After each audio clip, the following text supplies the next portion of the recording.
What is going on, everyone, and welcome back to another video. In this one, we are going to have a little bit of a change in pace. We are going to be talking about how every man must submit. I talk in a lot of my videos about how as a man you need to get your power back. You need to get your life back in order. I talk about taking action, about implementing habits that are going to help you do what you know that you need to do, but the same things that you are avoiding doing in the first place. You spend too much time procrastinating, pushing it off, blaming external factors. I teach you to take back that control. But there is a duality to masculinity that I don't talk about quite as much. And I wanted to go a little bit more in depth on it in this video. Because the main reason why I don't mention this in a lot of my videos is because I don't want to come off as too preachy. And this concept that I'm going to be speaking about, it flows from my faith being a Christian.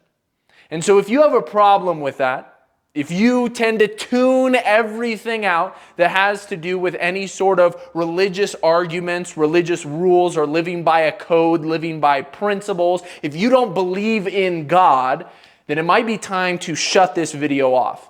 This video might not be for you. And the last thing that I want is somebody watching my content and having their heart grow harder, becoming less accepting of the faith, because I am going to be using some extreme imagery in this video to talk about the point that I am trying to get across. And specifically, I want to be addressing young Christian men, or men that believe that there is a power that is greater.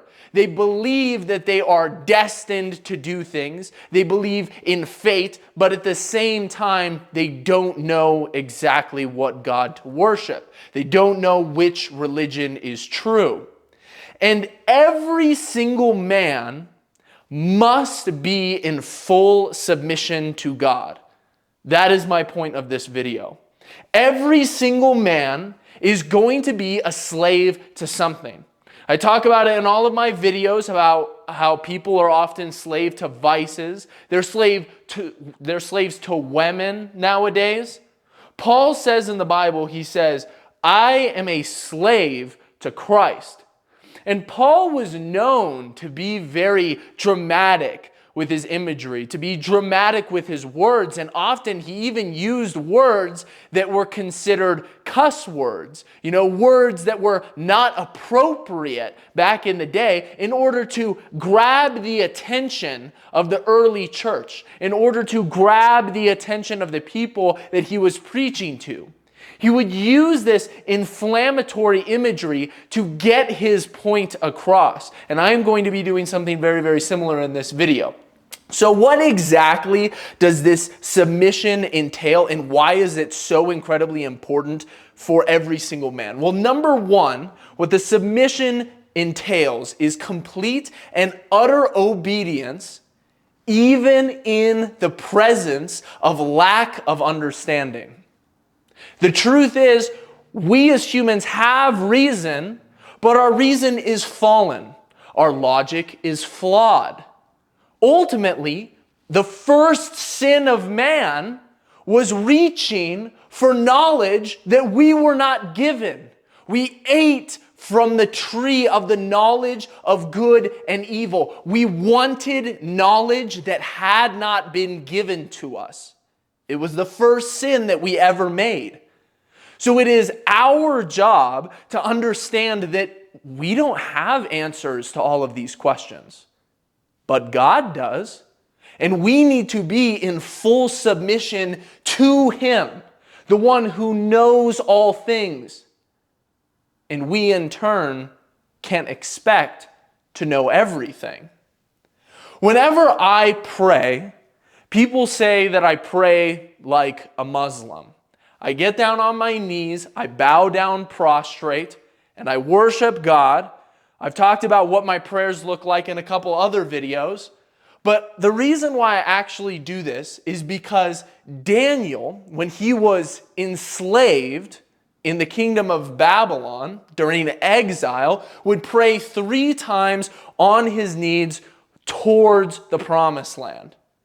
He was praying amidst captivity, which is exactly where we are right now. And a lot of people will hear that I pray like this, in this incredibly submissive state. I get down on my knees. It's not very comfortable. I press my face against the ground. People will hear this and they will think, wow, like that's a bit extreme. It's a bit extreme to put yourself in that position. When in reality, when you fall prostrate before God, you are literally telling God, both with your words and with your body, make me a man after your own heart, and put a collar around my neck and drag me where you want me to be. Get me to walk in step with exactly what you want me to do. And that imagery is inflammatory. It's a bit extreme. God is walking you like a dog. He's putting a collar around your neck. Slaves back in the day, they would have a collar around their neck. It would represent their enslavement, that they were in bondage to somebody else.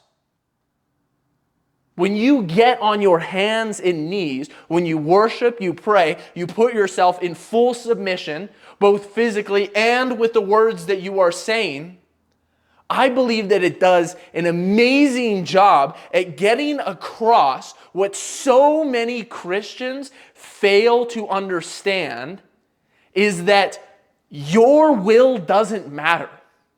Your will is not always going to be done. What you want is not going to be done. It is up to you to die to yourself, pick up your cross, and follow God. Your job is to be his slave. And to go along with this extreme imagery, Paul also said things like, who are you to talk back to God? He drew a picture of a clay potter. And he said, how can the clay ask the potter, why was I made like this? Why is this what you want me to do? And what's so funny when you think about that imagery is the fact that Paul is literally referring to us as inanimate objects, as clay, to be fashioned by the potter who has reason, who has his will, who imposes his will upon the clay. And yet, we look at this type of imagery and we think, well, I have free will. I want to be able to do whatever I want. You are clay. Like your will in the presence of God's will, being an all-powerful, all-knowing, omnipresent being, it's so inconceivable how incredibly small it is. And that's what you have to realize. That's what you should be surrendering before God. And you can wrestle with God. You can ask him hard questions. I say that all the time. Like Job, like Jacob, like David, like Solomon. You can wrestle with God. You can ask him, why is the world like this? Why was I made like this? But it doesn't mean that he owes you the answer to your questions. In fact, if you believe God owes me this answer, it will harden your heart. You will not ask for his blessing after you wrestle. You refuse to show submission to someone if you believe that God owes you something. And so when you ask these questions, you have to do it out of a longing for your heart to want to be one with the God that created you. But you have to be asking in a place of submission, of full submission. I don't think that enough men or enough Christians fully understand this concept and put it into practice with their prayer and with their daily life. We are so obsessed with our own free will. Like we're obsessed with it.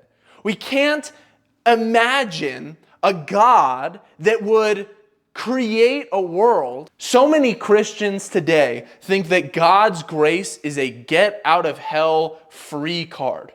They don't understand that if you are in full submission to God, you will be living like a slave to His will, seeking to walk in step with Him, praying to Him to ask Him, please guide the way.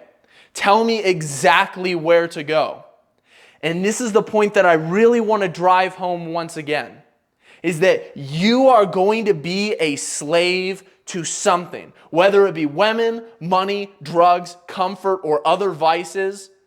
You should start practicing being submissive to a God that is all-powerful, all-knowing, and sovereign, or you will pay the price of being enslaved to something other than Him.